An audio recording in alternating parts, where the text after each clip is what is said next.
ചില ആത്മീയരുണ്ട്, സാഹചര്യം ഒരു കാണത്തില്ല, ആത്മീയത്തിൻ്റെ വലിയ വാക്കുകൾ പറഞ്ഞ് മുൻപോട്ട് പോകും. അത് തെറ്റാ.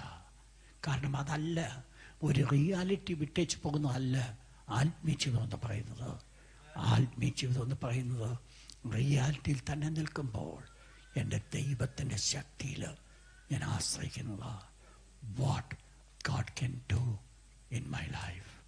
രണ്ടുപേരെ മനസ്സിലാക്കിയുള്ളൂ.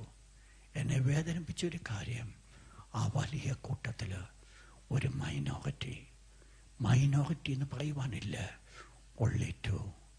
ഞാൻ ഇന്ന് ചോദിക്കട്ടെ, ഈ 3 കൂട്ടരെ ഞാൻ നിങ്ങളുടെ മുമ്പാകെ പ്രസന്റ് ചെയ്തു. In which group are you? ഇന്നത്തെ ഈ പ്രതികൂലങ്ങളുടെ മുൻപിൽ എനിക്ക് നിങ്ങൾക്കും ആ കഴിഞ്ഞ നാളുകൾ ദൈവം നടത്തിയ വഴികളെ ഒന്ന് കാണുവാൻ സാധിക്കുമോ?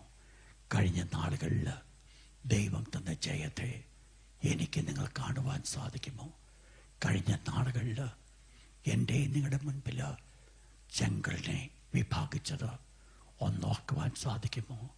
കഴിഞ്ഞ നാളുകളിൽ ഫറവോൻ്റെ അതിൻ്റെ സൈന്യത്തെയും നശിപ്പിച്ചു കളഞ്ഞത് ഒന്നോർക്കുവാനായിട്ട് സാധിക്കുമോ? ദൈവം ആഗ്രഹിക്കുന്ന ഒരു കാര്യമുണ്ട്, അത് നമ്മുടെ ജീവിതത്തിൽ ചെയ്യണം. ഒന്നേ ദൈവത്തിന് വേണ്ടു. ദൈവത്തിന് മുൻപാകെ സകല സാഹചര്യങ്ങളും വെച്ചിട്ട്, കർത്താവേ, തുടർന്നുള്ള ജീവിതത്തിൽ എനിക്ക് വേണ്ടതൊരു കാര്യം, എൻ്റെ ശത്രു എത്ര വലിയവനാണെന്നല്ല, എനിക്ക് വേണ്ടത് ഒരു കാര്യമേ ഉള്ളൂ, നീ എന്നിൽ പ്രസാദിക്കണം.